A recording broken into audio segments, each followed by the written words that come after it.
Olá, sejam todos bem-vindos ao FMPcast.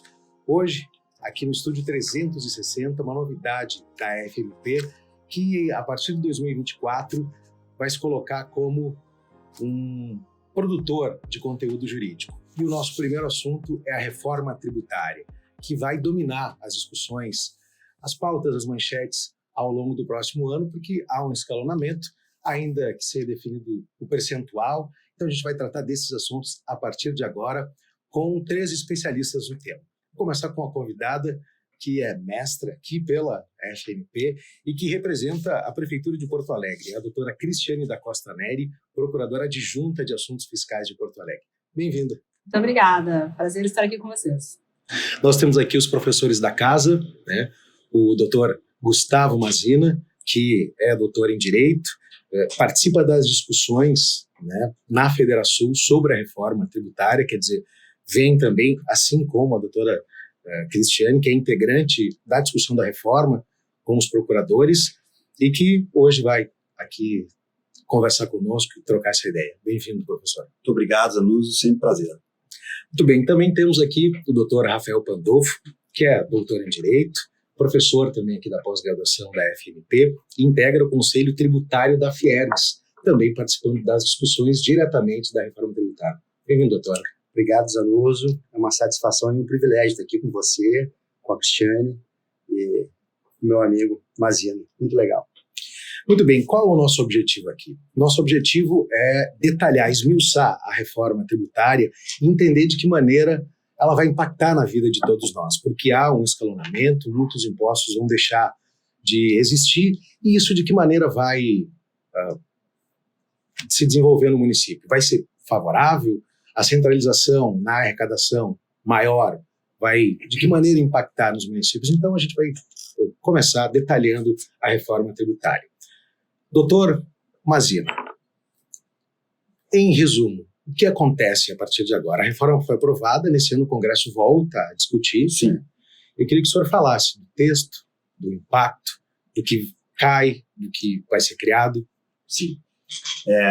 Bom, de início, Zanuso, é importante colocar que a reforma tributária, a tão esperada reforma tributária, ela veio alterando o sistema tributário nacional, que já é um sistema tributário estabelecido desde a década de 60, né? É um sistema antigo, por assim dizer, e a reforma tributária ela veio, no primeiro momento, modificando a tributação do consumo, né? Então, a ideia inicial da reforma tributária é uma ideia de substituir alguns tributos que nós temos hoje no Brasil por outros novos, né?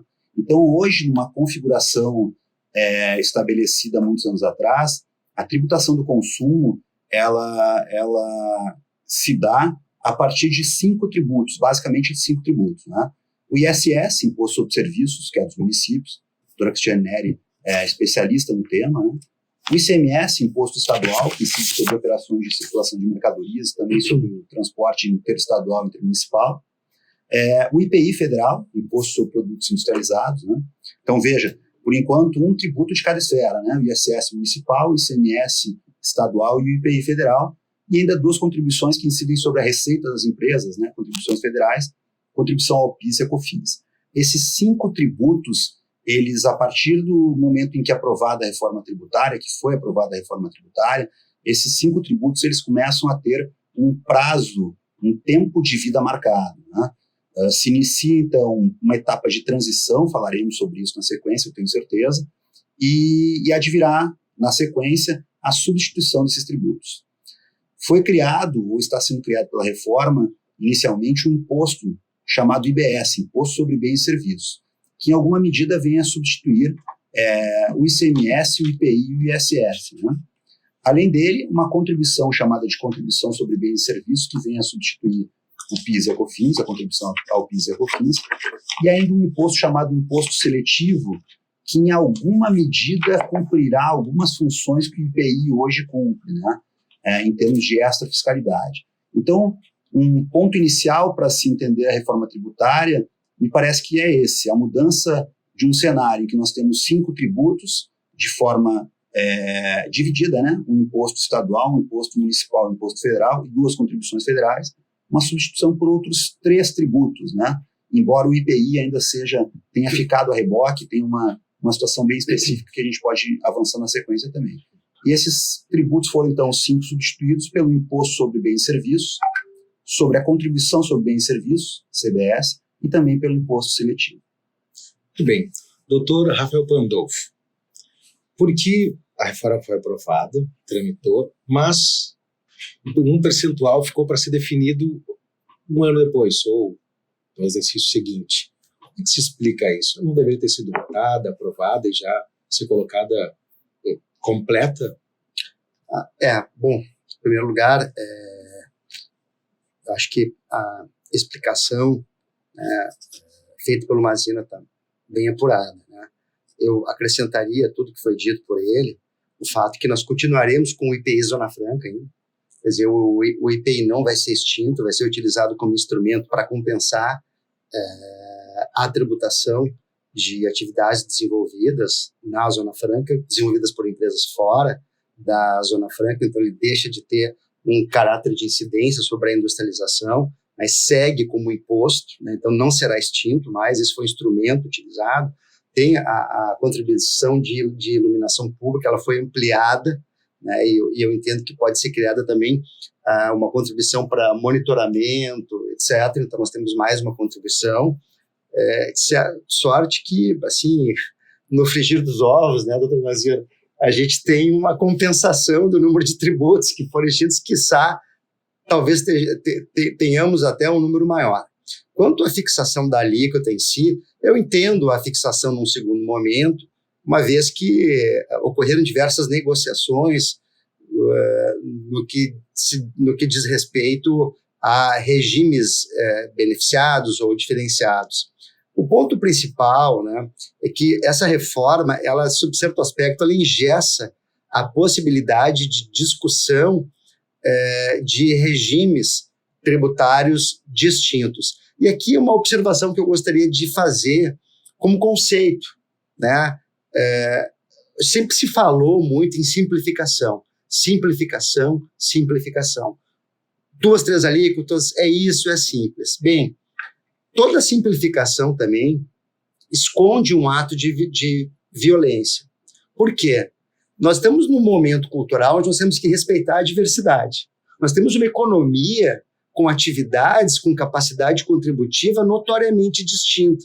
Então, essa obsessão agora que a reforma tributária traz como simplificação excessiva pode trazer um desequilíbrio atingindo de uma maneira mais sensível setores que não detêm tanta capacidade contributiva e que não responderão tão bem a esse regime não cumulativo que está sendo criado. Mas, enfim, a fixação da alíquota eu vejo dentro de um ciclo de normalidade, né, sendo fixada num segundo momento, né, e cada tempo que passa eu vejo que a alíquota vai ser maior, porque ela servirá para compensar não só o que era arrecadado, como também o déficit verificado nas contas públicas do governo. No ano de 2023 fechou em 250 bi, né? Então, obviamente, essa arrecadação virá dessa tributação de offshores. A gente está diante de um grande movimento. Mas, então, especificamente sobre a reforma tributária do consumo, eu não vejo como um maior problema a fixação da alíquota no segundo momento. Me preocupa o fato que quanto mais o tempo passa, maior é a necessidade de uma alíquota maior. Sim. Doutora Cristiane Neri, a senhora participa ativamente da discussão, né? De que maneira, e o texto da reforma, lhe agrada? Então, primeiro é um prazer estar aqui com vocês, quero agradecer o convite, é um assunto que vai e volta, e há anos a gente discute, né? Mas está aprovada a reforma, esse texto que foi aprovado, a tua pergunta, né, é uma pergunta importante, porque esse texto que foi aprovado, ele não é um texto que foi o inicialmente apresentado, né? O texto que foi finalizado, que foi aprovado ali nos 15 minutos finais ali, né, de sessão, é um texto que teve várias modificações. Esse texto, como o Pandolfo agora colocou em relação ao aumento da alíquota em função de todas essas questões de déficit, etc., também está relacionado a todos os benefícios e isenções que foram incluídos ali e que não estavam previstos inicialmente. porque a base dessa reforma, para que se tivesse uma alíquota que não fosse uma alíquota tão alta, era justamente não ter isenções e benefícios. Essa era a base, para se ter um IVA, né, um imposto único, sem um aumento, sem isenções, sem benefícios, porque aí não teria esse aumento de alíquota. E não foi isso que aconteceu, vários setores foram, né, ali beneficiados, e alguns com razão, inclusive, diga-se de passagem, porque realmente há necessidade de revisão de alguns segmentos, né, o imposto seletivo, que também se mantém, né, então nós não temos, na verdade, só a CBS e IBS, nós temos, né, mais impostos aí que vão continuar, né, não houve essa unificação, simplificação tão grande em termos de número de impostos, né, mas fato é que ela está aprovada, né, então nós temos que construir agora, e a gente estava comentando, que eu até estava olhando antes aqui para confirmar essa informação, mas mais de 70 vezes no texto constitucional, na emenda constitucional 132, que é a emenda que foi aprovada, há referência à necessidade de lei complementar. Então, imagina, agora nós estamos num momento de construção das bases operacionais dessa reforma que foi aprovada. Esse texto, ele depende muito, sim, dessa regulamentação, né? Acho que algumas questões poderiam ter sido já complementadas e contempladas no texto constitucional. Esse grupo que eu participo é um grupo que foi formado ano passado e é um grupo que se preocupou o tempo todo de trabalhar o contencioso pós-reforma, porque é algo que a gente precisa se preocupar. Nós estamos unificando impostos federais e nós estamos unificando impostos estaduais e municipais. A partir do momento que eu tenho o IBS, eu tenho uma titularidade de municípios e estados sobre o mesmo imposto. Como fica a cobrança desse IBS? Quem é a titularidade? Quem é a titularidade para fazer uma execução fiscal? De quem é a titularidade para receber esse imposto? É do CPF da pessoa que comprou? É no caminho, né, que a gente vai ter ali a fiscalização, porque agora a base é o destino. Como é que eu vou fazer isso? Eu não tenho um sistema operacional, eu não tenho um sistema no país que possa fazer toda essa verificação, e hoje, quando a gente fala em tributação, nós não podemos deixar de falar em tecnologia da informação, nós não podemos deixar de falar num sistema integrado, né? O próprio judiciário, a gente vai ter que ter um sistema de cooperação muito grande, porque eu, município de Porto Alegre, vou ter a mesma competência que o estado do Rio Grande do Sul para cobrar o IBS. Dentro, claro, cada um com as suas respectivas alíquotas, mas o imposto vai ser tanto meu quanto do estado do Rio Grande do Sul. Como é que vai se dar isso? Então, esse grupo de trabalho, ele apresentou sugestões, algumas foram contempladas, outras não, mas esse grupo de trabalho vai continuar trabalhando junto com o CNJ, com a Secretaria Extraordinária da Reforma Tributária, na tentativa de construção das melhores bases para que o contencioso pós-reforma não se torne maior do que a gente tem hoje. Porque hoje nós temos um contencioso tributário no país que é imenso, né? Existe uma disputa entre os entes da federação, existe um contencioso formado justamente pela forma complexa do nosso sistema tributário e que não pode ser fomentado com essa reforma, porque justamente a base de toda a discussão e de toda a necessidade de uma revisão do sistema tributário nacional é a simplificação. Essa simplificação, ela também tem que contemplar uma simplificação do contencioso, ela tem que contemplar medidas mais racionais de solução de conflitos, não é? A gente não pode ter recursos vultosos estagnados em discussões judiciais que se prolongam por anos, por mais de 10 anos, como os próprios relatórios de Justiça em Número nos trazem. E a gente tem que se preocupar com o contencioso administrativo também. Quem vai ser o competente para julgar? A gente tem aí a criação de um comitê gestor, né, que era um conselho federativo, um comitê gestor agora, que tem competências bastante amplas dentro do que foi proposto na emenda constitucional.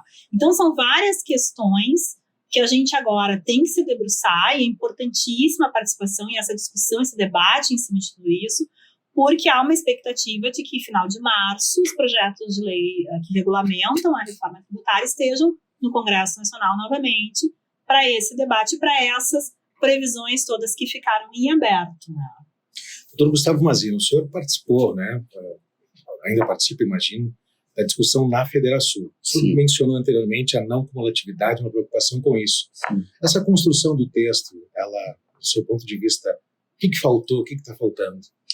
Bom, Eu até antes disso, se me permite, eu ouvindo a fala do Dr. Pandolfo, da doutora Cristiane, me reforçou uma ideia que para mim é muito importante, muito cara, e que eu acho que deve ser pensada nesse momento, que é a seguinte: de fato, como a doutora Cristiane colocou, houve uma mudança significativa no tramitar da proposta em relação àquilo que era o ideal dos autores do seu anteprojeto. Então, os autores do anteprojeto da reforma, né, da proposta de emenda constitucional da PEC, que acabou se transformando na emenda constitucional, eles tinham uma ideia de, sim, simplificação e, junto a isso, de padronização. A ideia basilar dos autores da proposta de emenda constitucional era, na medida do possível, ou ao máximo, talvez, padronizar a tributação em termos de alíquotas, em termos de tratamentos, acabar com qualquer regime especial, com qualquer regime diferenciado de tributação. A ideia era de padronização. E aí se depararam com a realidade, que é uma realidade marcada pelas discussões políticas, em que grupos, setores, obviamente, vão discutindo e vão tentando, como a doutora Cristiane colocou, se beneficiar, ou, enfim, reduzir o impacto daquela reforma tributária em relação ao seu próprio setor. E no meio desse tramitar dessas discussões, se mudou muita coisa. Em alguma medida, me parece que ficaram alguns espaços de contradição entre a ideia inicial que tinham os autores da PEC com aquilo que efetivamente foi posto. Um exemplo muito bom é esse trazido pelo Dr. Pandolfo, que fala do IPI. O IPI, numa ideia inicial, era para ter sido extinto. Não era para continuar havendo IPI no Brasil a partir da reforma tributária. Porém, a existência da Zona Franca de Manaus, com um regime de tributação diferenciado que a caracteriza há muito tempo, fez com que se voltasse o IPI, ou se mantivesse o IPI especificamente para tentar dar um tratamento diferenciado para as operações relativas à Zona Franca de Manaus. Então, vejam, uma ideia inicial de padronização já teve aqui um primeiro rompimento. Olha, padronização, mas nem tanto. Zona Franca de Manaus não dá para a gente colocar no mesmo padrão do resto do país. E essas discussões têm muito a ver também com aquilo que o Dr. Pandolfo colocava, que diz respeito com o tamanho do Brasil, né? Nós vivemos num país de dimensões continentais, né? Então é muito difícil se manter uma padronização num país que tem mais de 5.000 municípios. É difícil, com um país dessa dimensão, a gente conseguir buscar esse ideal de padronização que marcava os autores, né, do projeto da PEC, né, da proposta de emenda constitucional. Então me parece que aqui começam a haver algumas contradições e alguns problemas, né? Padronização, mas nem tanto. Alguns regimes diferenciados, na verdade não se queria nenhum, mas alguns terão que ser mantidos, né? Teve uma entrevista, talvez vocês tenham acompanhado meses atrás, do Bernardo Api, que é um dos autores da proposta de emenda constitucional, em que, questionado sobre isso, né, ele mantendo essa ideia, né, que é uma ideia muito dele, né, de tentar padronizar ao máximo, não ter muita diferenciação de alíquota e tudo mais, ele foi questionado a respeito do Simples Nacional, né, que talvez seja o mais conhecido regime diferenciado de tributação, né, que se tem no Brasil há muitos anos. E ele ficou ali na resposta que ele deu ao repórter que me entrevistava, ele ficou numa posição muito delicada, muito difícil. Porque, na essência, ele gostaria de dizer, olha, tem que acabar com qualquer regime especial, diferenciado, inclusive o Simples. Mas ele sabia que se ele dissesse aquilo naquele momento, bom, talvez a proposta não seria nem aprovada, né?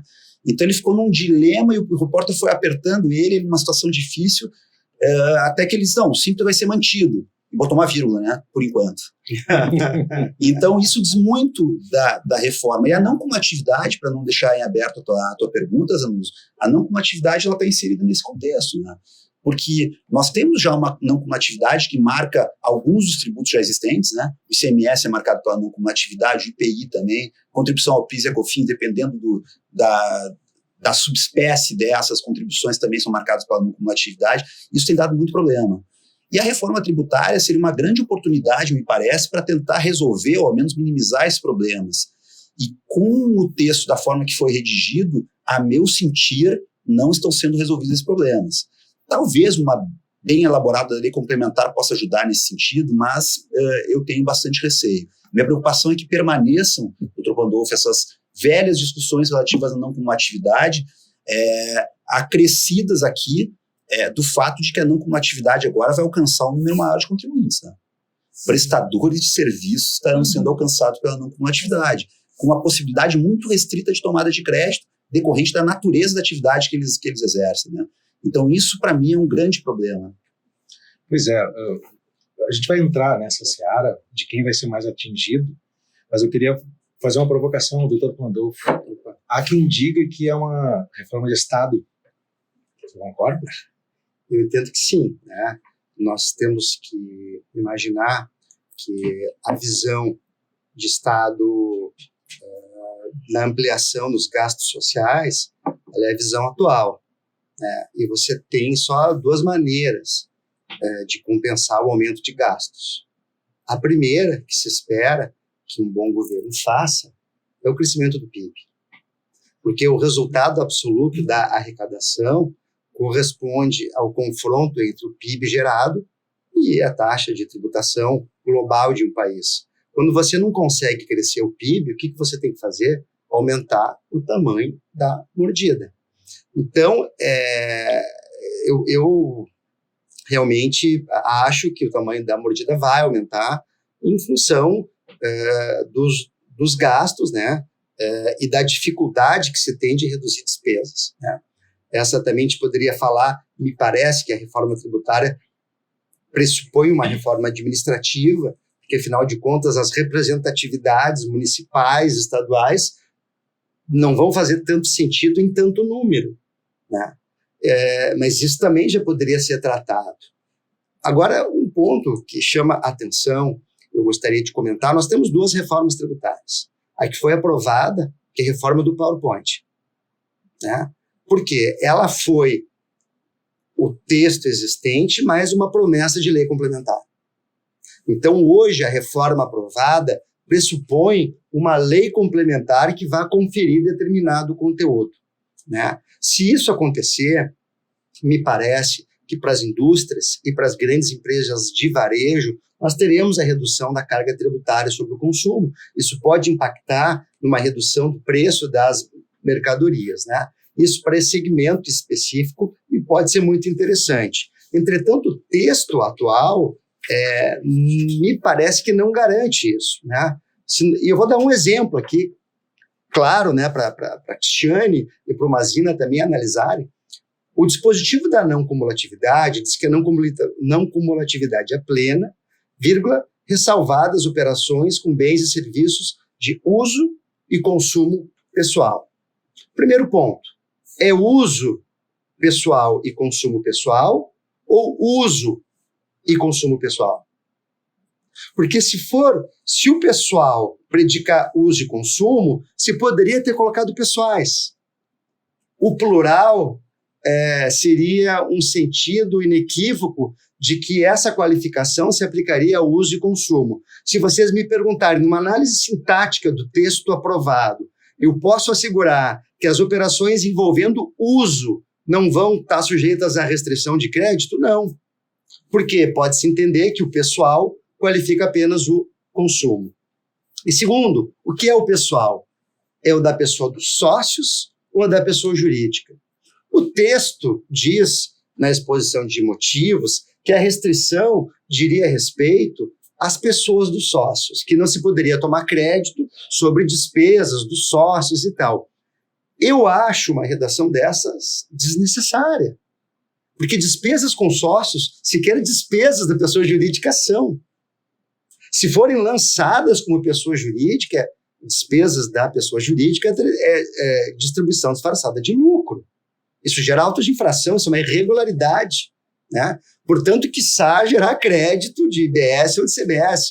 Mas essa redação dará aso, né, a uma série de possibilidades interpretativas que estarão no ideário dos grupos que discutirão o conteúdo da lei complementar. Né? E aí também, para encerrar aqui, uma preocupação grande.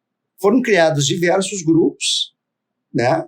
Estão representados nesses grupos a Fazenda Nacional, a Fazenda Estadual, a Fazenda Municipal. Só esqueceram de chamar quem paga a conta. todo mundo que gasta dinheiro na festa foi chamado. Quem tem que pagar a conta da festa ficou de fora dessa discussão, que é o contribuinte, que é a empresa. Então, a condução desse processo, e aí depois dizer, olha, nós vamos ter que aprovar toque de caixa, né? A gente está modificando tudo, não, e aí depois que for aprovada a lei complementar com as suas imperfeições, eles vão dizer, o decreto vai resolver, a lei ordinária vai resolver, e aí virar um decreto, a instrução normativa vai resolver, e aí, né, como dizem lá para fora, foi o boi com a corda, né? Então, essa é a minha preocupação, esse é o momento de trabalho, tá? Discordem ou não, esse é o texto, a emenda foi promulgada, ela está aprovada, virou texto constitucional, essa é a realidade, temos que fazer dessa realidade o melhor possível. E aqui já elogiando, né, a iniciativa desse programa, porque esse tipo de debate é fundamental para que se consiga avançar em propostas mais interessantes. Na Federação, né, a doutora Cristiane tem feito um trabalho crítico e ativo, muito importante, de conteúdo, né, que tem se destacado, e a colaboração dela na aprovação das leis complementares vai ser super importante. O doutor Mazina também, pela sua atividade institucional e atividades também junto à Federação. Então, eu me sinto, de novo, privilegiado por estar aqui no meio deles, mas acho que é o momento de arregaçar as mangas e trabalhar. O carnaval esse ano, como diria o Alfredo Augusto Becker, será o carnaval tributário. Verdade. Doutora Cristiane Neri, a preocupação, há algum tempo atrás eu conversei com a senhora, era de ter que ir a Brasília com o Pires na mão no município para arrecadar. Vai haver uma centralização, né, do governo federal. Talvez alguns municípios se beneficiem, os pequenos ou não, a partir do conselho. O que vocês estão pensando a esse respeito? Realmente vai haver aí uma questão tributária mais justa ou não? Então, acho que como o Pandolfo acabou de dizer, é um momento de construção. Acho que isso a gente tem que ter bem presente, né? A reforma está aprovada, temos que construir agora da melhor forma. E quando a gente fala em construir, a gente fala em construir um modelo que seja um modelo que se adeque ao nosso país e que traga benefícios para toda a sociedade. Porque quando eu falo em tributação, eu falo em arrecadação para retorno em políticas públicas. Então, isso a gente tem que ter bem presente, né? Isso às vezes passa despercebido um pouco no contexto das discussões, né? Quando eu falo em arrecadar para o Estado em geral, eu estou falando de arrecadar recursos para que a população tenha saúde, tenha educação, tenha transporte, tenha serviços públicos.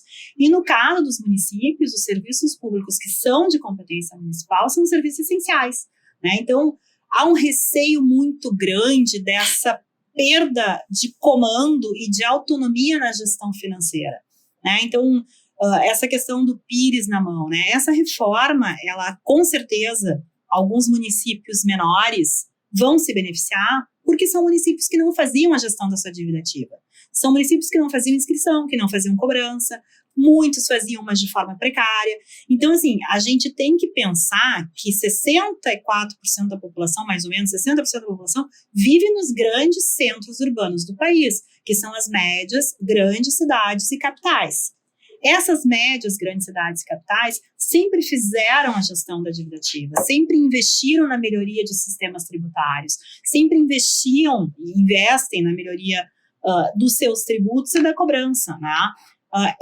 Esse receio agora de perder uma administração direta de recursos significativos, porque o ISS é o principal tributo de competência municipal, é um receio real. Inclusive houve na tramitação da emenda, da proposta de reforma, uma tentativa de que ficasse mais claro que não há necessidade de que os recursos passem por um comitê gestor para depois serem distribuídos para os entes federados, né? Se eles são uma gestão de um recurso que é meu, eu, município, eu não preciso que passe por outro ente para ser distribuído a mim, né? Pode ser arrecadado diretamente atribuído ao ente da federação, porque a alíquota já vai estar fixada, né? Então, isso é uma das preocupações, porque a partir do momento que eu perco essa rapidez no ingresso de receita, eu perco autonomia, e aí a gente está falando de autonomia, sim, eu perco autonomia de gestão financeira, de gestão da cidade, né? Então, isso é um ponto de atenção. E este ponto de atenção preocupa muito mais os grandes municípios e as capitais, porque é onde realmente tem um grande número de serviços, é onde tem um grande número de competências, não é? Porque é onde se faz uma gestão adequada dos recursos públicos. E, claro, não estou aqui falando mal de municípios pequenos, muito pelo contrário, eu gostaria que todos os municípios, mais de 5.500 municípios deste país, tivessem condições de fazer uma gestão adequada de seus recursos e uma gestão adequada de sua dívida ativa. Mas essa não é a realidade. Muitos municípios não têm essa condição. E talvez a reforma administrativa tivesse que ser acompanhada de uma reforma federativa mesmo, de federação. Né? E eu bato um pouco nisso na minha crítica também, porque eu acho que a gente tem que discutir o número de municípios nesse país. Dá para ter, né, doutora, um município de 800 pessoas, é 1.500 um custo para o país, é um custo para o país, não faz sentido. Então, muitos municípios vão receber sim, vão ganhar com essa reforma, mas vão ganhar porque vão ter repasses, como sempre viveram de repasses. Né? Muitos municípios vivem de repasse no país, recursos federais que são repassados. Vai seguir essa dinâmica do recurso sendo repassado. Quando nós tínhamos que investir, é justamente no trato local dos recursos. Não é? Se eu sou município, eu tenho autonomia, eu tenho que ter autonomia financeira, eu tenho que ter autonomia administrativa, eu tenho que conseguir gerenciar, eu não posso depender de repasse. Então, vamos discutir se realmente a gente precisa desse município. Né? E são municípios das realidades mais díspares. Então, quando a gente fala da Zona Franca de Manaus, bom, é uma realidade naquele local, né, que não é para nós. Então, como é que eu não vou ter a capacidade de fazer a gestão do ISS em Porto Alegre, sabendo que o 4º distrito precisa de incentivos para que empresas lá se localizem? Porque é uma zona degradada da cidade, eu preciso incentivar aquela cidade. Eu não vou mais poder fazer isso. Eu não tenho mais essa disponibilidade com a reforma tributária. Então, a gente tem que pensar que realmente a gente precisa rever o Pacto Federativo, na minha opinião. A gente tem que rever, talvez, o Fundo de Participação. A gente tem que pensar nesse repasse. Espero que as leis complementares sejam realmente leis que tragam aí esse regramento de uma forma detalhada, de uma forma positiva.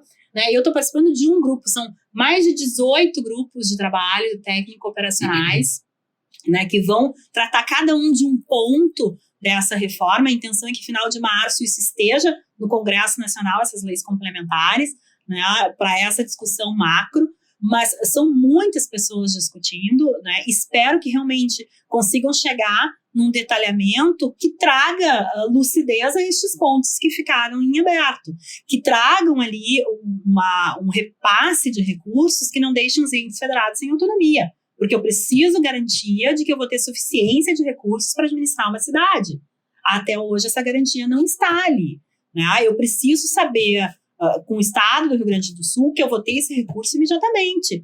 Né? Eu não vou ter que depender de um comitê que vai avaliar quando que vai me repassar. A gente tem essa dinâmica no Simples Nacional, a gente sabe que não funcionou essa questão. Tem muitos municípios que no Simples Nacional não cobram o percentual de ISS porque se tornou inviável, não se tornou administrável. Né?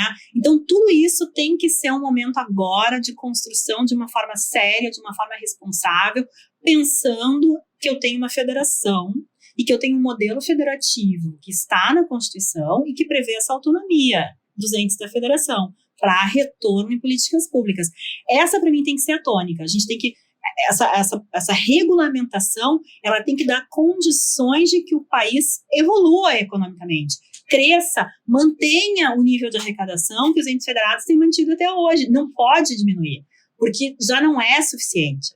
Né? A gente está tratando de um país que tem desigualdades enormes, e desigualdades regionais enormes. Né? Então, eu preciso, sim, que sejam verificadas e tenham olhares para todas as realidades do país, que são diferentes, que são díspares, que realmente necessitam desse olhar diferenciado. Então, essa ideia inicial da reforma, né, Mazina, que a gente estava falando aqui, de que não deveria ter benefícios, isenções, nada que ela tinha, não cabe no Brasil. Né? Não coube. Então, agora, as leis complementares, elas têm que olhar de uma forma mais atenta para essa realidade. E tomara que esses grupos tenham aí a condição, né, de trabalhar isso de uma forma realmente a trazer uma justiça fiscal, né, a contemplar todos os grupos, a pensar num crescimento do país, né? E olhando aí o comitê gestor, né? Só para dar um exemplo, já finalizando aqui. O comitê gestor tem uma representação dos municípios, que é 27, vão representar 5.570, né? Como é que vai ser isso? Né? Como é que vai se dar essa representação de uma forma realmente justa, de uma forma que eu consiga representar 70% do PIB brasileiro que está nas grandes cidades, nas capitais, nas médias cidades, né? E sem desmerecer os municípios menores, mas entendendo aqui que a nossa federação, ela tem que fazer com que os municípios todos tenham capacidade própria, e não somente as capitais, médias cidades e grandes cidades. Os senhores querem acrescentar? Eu, na verdade, quero parabenizar, né, tanto o Pandolfo como a doutora Cristiane pelas falas, que eu concordo absolutamente com tudo, né, que foi dito. Acho que está irretocável, né, tanto a fala de um como de outro. Estão irretocáveis, né. Eu só teria alguns pontos a acrescentar, na verdade, acho que talvez a reforçar ambas opiniões, que seriam, primeiro, em relação à autonomia, que a doutora Cristiane falou muito bem, a cláusula pétrea, né? Importante a gente lembrar, né? O princípio federativo é a cláusula pétrea da nossa Constituição, né? E o que isso significa, né? Para aqueles que não estão tão afeitos às discussões constitucionais, né? É que nem mesmo uma emenda constitucional, ela pode ser, pegando a literalidade do texto constitucional, né? Ser tendente a abolir uma cláusula pétrea, né? Então, caso se conclua que a emenda constitucional, tal qual promulgada, ela venha a abolir ou ser tendente a abolir o princípio federativo, princípio este que tem um dos seus pilares é a autonomia, né? A autonomia dos entes federados, né? E a autonomia, sim, como bem dito, né? Administrativa, financeira, política, enfim, seria a própria emenda constitucional inconstitucional nesse sentido, né? Que é uma discussão que alguns juristas trouxeram lá no início, né? Das discussões da emenda constitucional, né?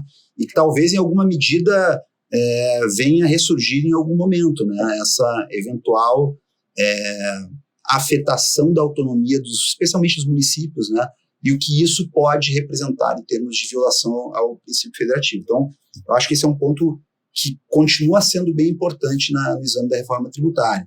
Alguns entendem que já é ultrapassado, mas eu acho sempre importante ter isso em vista, exatamente para não correr o risco que a doutora Cristiane colocou, né? De daqui a pouco se atropelar aí de uma tal maneira os municípios e com isso ofender sim o Pacto Federativo. Mas junto a isso, eu também ouvindo os doutores Pandolfo e Cristiane falando a respeito, eu fiquei pensando, né, num outro princípio que guiou os mentores da reforma tributária, que diz respeito a uma ideia de não utilização dos tributos como incentivo à realização de qualquer atividade. Os autores da proposta de emenda constitucional, eles têm de forma muito clara uma ideia de que os tributos eles devem servir para arrecadar e não devem cumprir outras finalidades, que nós chamamos de finalidades extrafiscais, né, a não serem hipóteses restritas, grande parte delas alocadas no imposto seletivo, né, que a gente fala de externalidades negativas, né, para que serve esse imposto, né, esse imposto seletivo? Ele serve para reduzir o consumo de certos produtos, pelas mais diversas razões. Exemplo, cigarros, né? Cigarro é um produto que faz mal à saúde do usuário e também, né, por consequência, acaba acarretando um aumento nos gastos relativos à saúde pública, né? O cigarro é um bom exemplo de produto que está contemplado pelo imposto seletivo de modo a reduzir o seu consumo, né, para gerar um efeito positivo em relação à sociedade. Mas vejam, isso é uma exceção, né? Essas externalidades negativas atacadas por uma extrafiscalidade mantida ainda, através do imposto seletivo, basicamente, é uma exceção. A manutenção do IPI na Zona Franca de Manaus me parece que também é uma outra exceção, que já não havia sido pensada na origem, mas acaba a manutenção do IPI para a Zona Franca de Manaus também servindo com uma finalidade extrafiscal de, enfim, incentivar aquela região, o que contraria, novamente, as contrariedades que surgem, né, entre o que se pensou em termos de reforma e o que se colocou na prática, né, o que contraria esse espírito, né.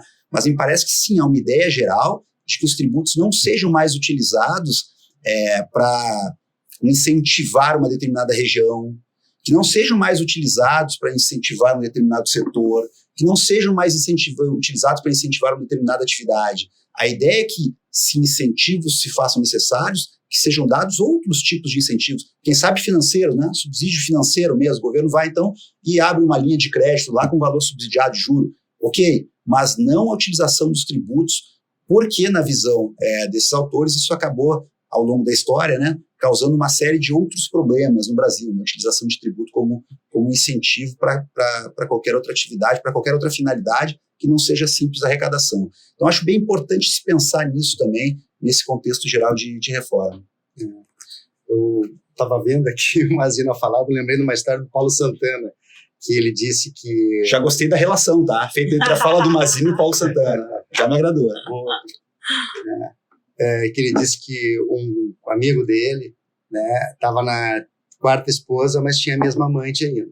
Né? Por que eu quero dizer isso? Que a Zona Franca de Manaus, que seria a amante, digamos assim, que seria a coisa mais estável que tem nesse país. Muda o sistema tributário, sai o ICMS, vem o IPI e segue a Zona Franca de Manaus. Né? Eu nasci, vivi, e ela foi prorrogada até 2070, né? Salvo o melhor juízo, tem que verificar, não me lembro de cabeça. E vou morrer. Sim, sim. Nossa. Sob a égide da Zona Franca de Manaus. Né? E essa é uma questão interessante, porque se o incentivo gerasse realmente desenvolvimento, já deveria tê-lo feito. E não seria necessário tantas prorrogações. Mas, enfim, essa é uma questão política, né?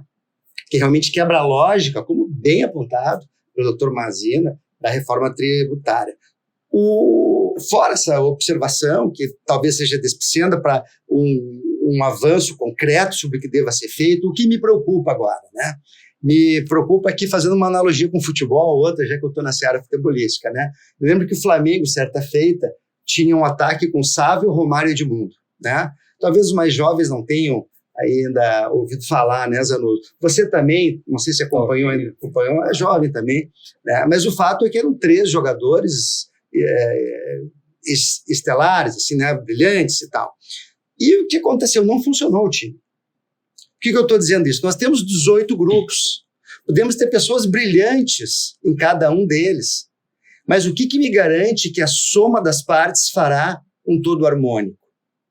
Porque para se fazer uma obra harmônica, não é simples. Se reformar uma Constituição, gerar tanto debate, você imagina as regulamentações, as inconsistências, a probabilidade de grupos diferentes partirem não da mesma expressão, da mesma palavra, e os problemas que isso pode gerar. Por que isso pode acontecer? Pelo tempo. Novamente, estamos correndo pelo tempo. Então, sempre aquela desculpa. É reforma possível, é lei complementar possível, e daqui a 1 ano e meio, talvez nós estejamos dizendo esse é o sistema tributário possível. Mas nós talvez tenhamos a oportunidade de fazer um sistema tributário mais próximo do ideal. Nós estamos quebrando a espinha dorsal da tributação sobre o consumo, é uma oportunidade de ouro. Eu acho que a sociedade, a iniciativa privada, tem que ser chamada pelo governo para colaborar de uma forma efetiva. O esforço que a CNI e que a Fiergs têm feito nesse sentido, insistindo, Federação, FEComércio, né, tem trabalhado muito, né, lá na FEComércio, eles têm insistido muito nesses debates e eu vejo que muito a fórceps, né? Então, a democracia, ela se verifica realmente na discussão fundamental de um ponto. Quanto da riqueza gerada pela vida vai para o Estado? E um ponto só, gente, que eu gostaria de dizer. Tributo não é dinheiro. Nós não estamos falando de grana, estamos falando de vida. Porque se 20% do que eu produzo vai para o ente público, significa que eu vou ter que trabalhar mais 20% para ter aquilo que eu pretendia economizar. Então, o que estão tirando de mim é o tempo de vida. E as pessoas têm que entender isso, né? E entendendo isso, tem que participar ativamente desse momento. Esse é o meu recado para todos e para todas. E eu acho que a palavra de ordem nesse momento, né, é cooperação. Acho que é um grande teste, porque é como tu falaste, a gente é uma reforma disruptiva sobre o consumo, né? Ela quebra todos os parâmetros até agora sempre conhecidos de todos nós. O Código Tributário tem 70 anos. Então, a gente está... É algo muito disruptivo. É uma oportunidade única para a gente realmente crescer, né? Enquanto país, enquanto sociedade. E acho que a grande palavra, e vai ser um grande teste, é a cooperação. Porque se não tiver cooperação entre os entes da federação, se não houver cooperação com o judiciário, e o judiciário vai ter um papel importantíssimo no contencioso, a gente não vai conseguir avançar, porque é uma reforma que pressupõe uma rede de colaboração. Essa unificação, ela pressupõe essa colaboração e cooperação entre os entes. Então, acho que é um grande teste, vai ser um grande momento para a gente ver se efetivamente funciona, né, o modelo cooperativo que a gente tem previsto na nossa Constituição, né? Porque ele vai ter que ser colocado agora em teste. Sem isso, a gente não vai avançar. Sem sistema cooperativo, sem colaboração, sem justiça que esteja em todas as pontas, né? O município lá da ponta, pequenininho, ele vai ser responsável por aquele tributo. Como é que ele vai atuar se ele não tem, às vezes, nem procurador, se ele não tem auditor, né? Ou quando a fiscalização for feita lá naquele município, né? Como é que eu vou fazer? Aquele município que vai ser o competente para fazer essa cobrança, ele vai atuar na justiça estadual, federal, o comitê gestor vai atrair essa competência sendo um ente, né, federal. Tudo isso a gente vai ter que trabalhar de uma forma muito cooperativa na regulamentação, porque senão não vai funcionar, e aí a gente vai criar mais conflito. E aí vem mais discussão judicial, administrativa, enfim, a gente não vai evoluir. Bem, passamos em revista aqui a reforma tributária. Vocês gostariam de acrescentar algo mais? Talvez tenha passado aqui na discussão. Na verdade, Zanus, para não deixar passar batido, uma preocupação que surge é o que virá na sequência, né, após reforma, porque a gente está chamando de reforma tributária uma reforma que é específica da tributação do consumo, né? Então, assim, tem uma certa ideia aí que me parece perigosa de que a reforma tributária, a partir da promulgação dela, acabou, não vai se mudar, não. Tem uma segunda etapa fundamental, importantíssima, da reforma tributária, por assim dizer, que é a mudança no regime de tributação da renda, né? E essa também está pautada, vem esse ano, essa discussão vai surgir na sequência, né? Então, é um outro debate muito importante, com temas muito importantes sobre a tributação da renda, né? Nós falávamos antes sobre a forte possibilidade, probabilidade até da tributação dos dividendos, né?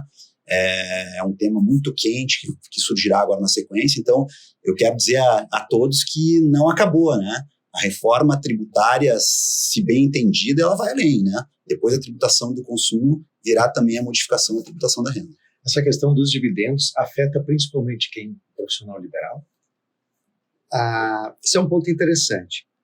A proposta, né, inicial, ainda na época do Paulo Guedes, essa foi uma proposta já do governo anterior, que está sendo reproduzida pelo governo atual, né, de digamos assim, uma redução da alíquota do RPJ, né, não para compensar, mas para atenuar a tributação de dividendos. Pega quem, basicamente? Eu costumo dizer, pega quem precisa e não pega quem pode.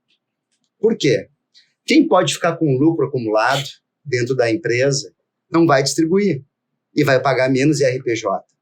Quem vive de dividendos e precisa distribuir mensalmente para viver vai ter um aumento de carga tributária. Então, o que eu imagino é que as grandes empresas vão ter uma redução da carga tributária, sociedades de profissionais liberais, médicos, todo o universo de empresas do lucro presumido, a reforma do governo anterior, no finalzinho, excepcionou, se não me engano, até a penúltima faixa do Simples, ou quem sabe o Simples todo. Já nessa reforma se imagina não excepcionar, inclusive distribuição de dividendos do Simples, né?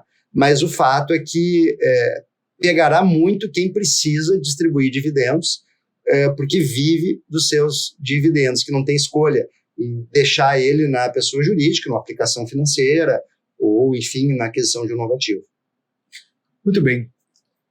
Doutora, queres acrescentar algo? Eu acho que uma das preocupações e essa regulamentação, ela tem que vir da melhor forma possível, não termos um aumento da carga tributária, né? E não tem milagre quando a gente fala que a gente administrar uma cidade, administrar um estado, administrar um país, não tem milagre, sem dinheiro não se faz, né?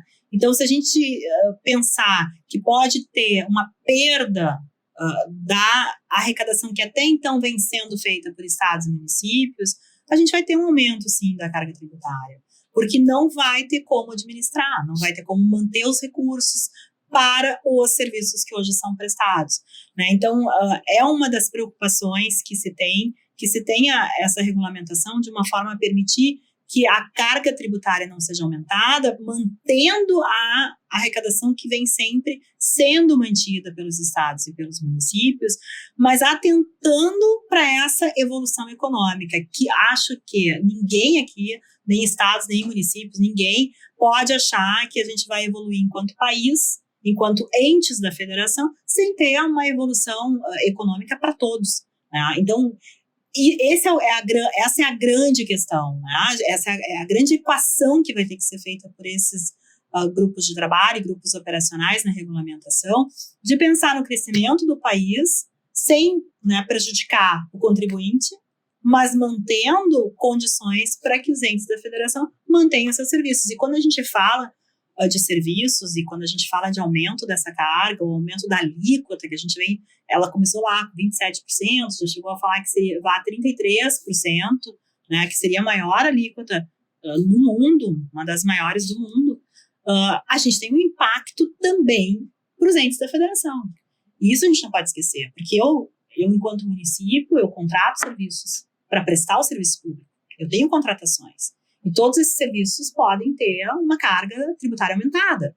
Eu posso ter um impacto, sentir este impacto também nos serviços que eu presto e no custo do serviço que eu presto.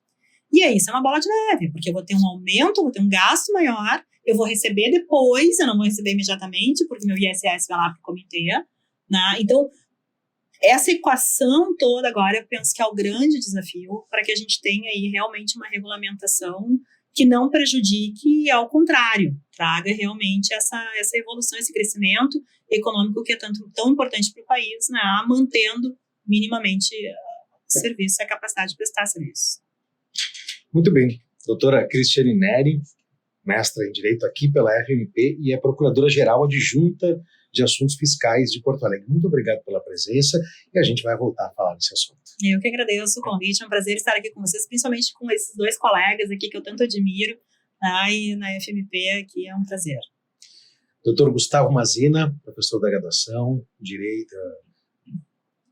doutor em Direito Tributário, também integra a discussão, né, na Fiergs. Então, muito obrigado pela presença aqui nessa nossa primeira edição falando sobre a reforma tributária. Obrigado, Zanus. É sempre um prazer participar, debater, contribuir com a nossa FMP. E da mesma forma, como colocado pela doutora Cristiane, prazer redobrado ainda, eu tenho a satisfação de reencontrar colegas tão capacitados e, ao mesmo tempo, grandes amigos, né? Então, sempre à disposição. A gente está na discussão na Federação, na Fiergs, quem participa é o doutor Rafael Pandolfo, nosso professor aqui da pós-graduação também, doutor em Direito. Muito obrigado pela colaboração conosco. Imagina, para mim é um privilégio estar num momento no qual eu posso debater um tema tão importante com pessoas tão qualificadas e sendo tão bem mediado por você. A FEComércio e a Fiergs têm discutido muito esse tema, né? E é uma questão muito importante. A FMP tem um papel junto à sociedade de grande relevância, né? E ela exerce esse papel fomentando o debate, se tornando uma referência, um porto seguro para as discussões sérias do texto normativo que modifica a vida de todos nós. Muito bem. Muito obrigado pela sua audiência. Quero agradecer aqui ao nosso presidente, o Dr. Fábio Roques Bardelotto, por ter nos concedido a possibilidade de criar o Estúdio 360, um espaço reservado à produção de conteúdo, de podcasts, de vídeos, de aulas. Também ao diretor da faculdade, o Dr. Mauro Souza, ao nosso gerente administrativo, Walter Rogério de Lima Silva, nosso gerente comercial e de comunicação, Marcelo Souza, e a turma que fez acontecer o podcast, as imagens de Giancarlo Bazzi e a produção de Ferri Lopes. A gente se reencontra na próxima edição do FMPcast. Muito obrigado, não esqueça de compartilhar esse conteúdo, não esqueça de mandar aí para o seu colega, para o seu amigo, para o familiar, porque a gente precisa colocar luz sobre esses assuntos que vão alterar a nossa vida ali adiante. Um grande abraço e até a próxima.